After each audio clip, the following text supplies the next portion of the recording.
নমস্কার বন্ধুরা, নবমিতাস কুকিং হাবে আপনাদের সবাইকে স্বাগত।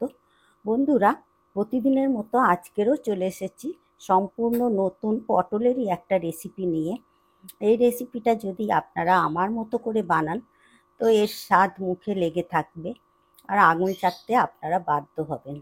এই রেসিপিটা সম্পূর্ণ নিরামিষভাবে করব, আর এটা গরম ভাত, রুটি, লুচি, পরোটার সাথে, এমনকি পোলাও, ফ্রাইড রাইসের সাথেও ভালো লাগবে। তা বন্ধুরা, আপনারা পুরো ভিডিওটা দেখবেন, আর যদি ভালো লাগে লাইক, শেয়ার, কমেন্ট করবেন আর সাবস্ক্রাইব করে আমার পাশে থাকবেন। চলুন দেখে নেওয়া যাক আজকের এই পটলের রেসিপিটি। আজকের এই পটলের রেসিপির জন্য আমি এখানে পটল নিয়ে নিয়েছি 10টা। আপনারা আপনাদের প্রয়োজন মতো নিয়ে নেবেন। আর প্রথমেই আমি এই পটলগুলো কেটে নেব। আমি এখানে পটলগুলো বটি দিয়ে কেটে নিচ্ছি, আপনারা ছুরি দিয়েও কেটে নিতে পারেন।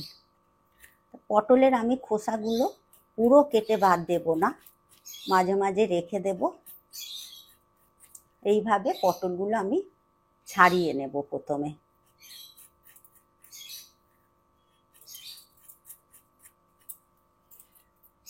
পটলের খোসাটা এইভাবে ছাড়িয়ে নেওয়ার পর এবারে আমি এইভাবে গাটা চিড়ে চিড়ে নেব। এইভাবে পটলটা কেটে নিলে পটলের মধ্যে তেল, মশলা, নুন সবই ঢুকে যাবে, পটলটা খেতেও ভালো লাগবে। এইভাবে আমি পটলটা কেটে নেব আর দেখতেও ভালো লাগবে। এইভাবেই আমি সব পটলগুলো কেটে নেব।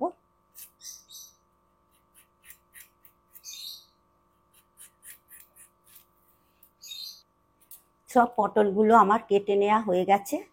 এবারে আমি পটলগুলো জল দিয়ে ধুয়ে নেব। পটলগুলো ভালো করে ধুয়ে নেওয়ার পর এর মধ্যে দিয়ে দেব লবণ আর দিয়ে দেব হলুদ গুঁড়ো, দিয়ে ভালো করে লবণ আর হলুদটা মাখিয়ে নেব। একটা একটা করে সব পটলের গায়ে মাখিয়ে নেব। পটলটা আমি এইভাবে নুন হলুদ মাখিয়ে 5 মিনিট রেখে দেব। এই 5 মিনিটের ফাঁকে আমি একটা মশলার পেস্ট বানিয়ে নেব। এই মিক্সিং জারের মধ্যে নিয়ে নেব আদা আর 2টো কাঁচা লঙ্কা।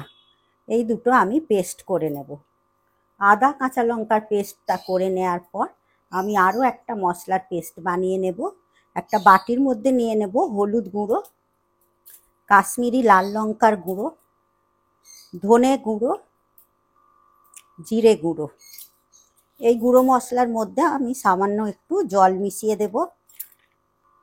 গুঁড়ো মশলা যদি এইভাবে ভিজিয়ে রাখা হয় তাহলে বাটা মশলার মতনই এর স্বাদটা হয়।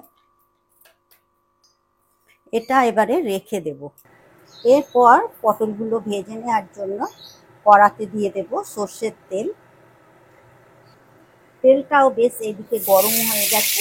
এই তেলের মধ্যে পটলগুলো সব ভেজে নেব।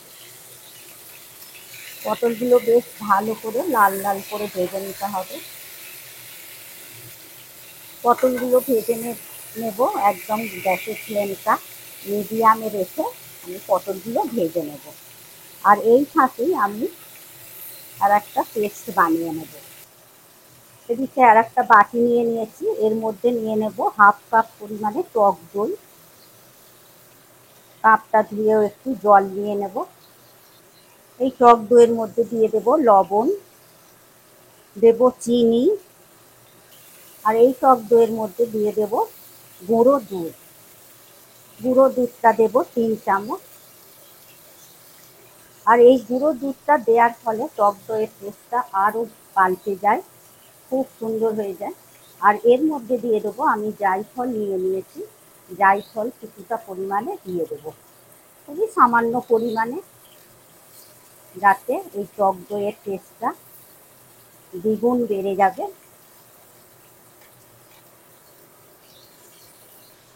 এরপর এই টক দই, গুঁড়ো দুধ, জায়ফল গুঁড়ো, লবণ আর চিনির মিশ্রণটা আমি ভালো করে ফেটিয়ে নেব। এইভাবে যদি রান্নাটা করেন এর টেস্টটা খুবই ভালো হয়ে যায়। এর স্বাদ একদমই ভুলতে পারবেন না। খুব ভালো করে ফেটিয়ে নিতে হবে। নিয়ে এবারে আমি দেখে নেব পটলগুলো এদিকে বেশ ভালো করে লাল লাল করে ভেজে নেওয়া হয়ে গেছে। এইভাবে যদি লাল লাল করে ভালো করে ভেজে নেওয়া যায় তরকারির টেস্টটাও আরও ভালো হয়ে যায়। এইভাবেই রান্নাটা করবেন। পটলগুলো বেশ নরমও হয়ে গেছে।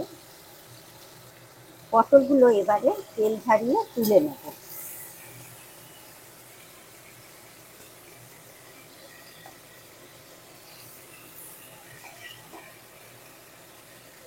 এরপর এই তেলের মধ্যে আমি দিয়ে দেব গোটা গরম মশলা, 3টে এলাচ, 4-5টা লবঙ্গ, দারচিনি একটা, আর গোলমরিচ 5-6টা দিয়ে এই মশলাগুলো একটু ভেজে নেব। গোটা গরম মশলা দিয়ে বেশ টেস্টি একটা গন্ধ বেরিয়েছে। এর মধ্যে এবারে আমি দিয়ে দেব আগে থেকে পেস্ট করে নেওয়া আদা আর কাঁচা লঙ্কা। আদা আর কাঁচা লঙ্কাটা কয়েক সেকেন্ড নেড়ে নেব। এরপর দিয়ে দেব আগে থেকে গুঁড়ো মশলা ভিজিয়ে রাখা, সেটা দিয়ে দিলাম। দিয়ে আবারও ভালো করে আদা, কাঁচা লঙ্কা, গরম মশলা সব ভালো করে মশলাগুলো কষে নেব। মশলাটা আরও 2-3 মিনিট ধরে ভালো করে কষে নেব। মশলাটা এতটাই ভালো করে কষে নিতে হবে যাতে না মশলার কোনো কাঁচা গন্ধ থাকে আর মশলা থেকে তেল ছেড়ে যাবে। এইভাবেই মশলাটা কষে নিতে হবে। দেখুন বন্ধুরা, মশলা থেকে একেবারে তেল ছেড়ে গেছে। এই পর্যায়ে দিয়ে দেব আমার আগে থেকে টক দই, গুঁড়ো দুধ, চিনি, লবণ সব মিশ্রণটা দিয়ে দেব। আরও একটা পেস্ট দিয়ে দেব কাজু। আমি এখানে 7-8টার মতো কাজু পেস্ট করে নিয়েছিলাম, সেটাও দিয়ে দিলাম। এরপর এর মধ্যে আমি টক দইয়ের বাটিটা ধুয়ে জল দিয়ে দেব। এই টক দই দেওয়ার সময় গ্যাসের ফ্লেমটা একেবারে লো করে দেবেন, না হলে অফ করে দিলেও আরও ভালো হয়, না হলে টক দই কেটে যেতে পারে। এবারে ভালো করে আবারও 3-4 মিনিট ধরে মশলাটা ভালো করে কষে নেব। মশলাটা 3-4 মিনিট ধরে গ্যাসের ফ্লেমটা একেবারে লোতে রেখে এইভাবে আমি মশলাটা কষে নিয়েছি। এর মধ্যে এবারে তুলে দেব ভেজে রাখা পটলগুলো।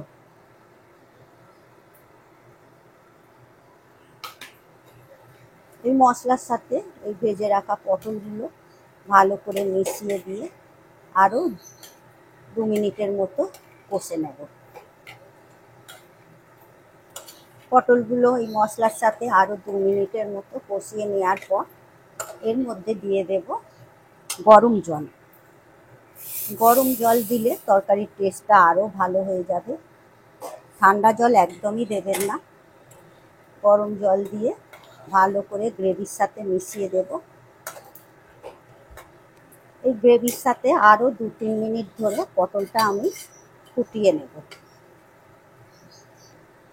2-3 মিনিট ধরে ফুটিয়ে নেওয়ার পর এর মধ্যে দিয়ে দেব সামান্য একটু কসুরি মেথি।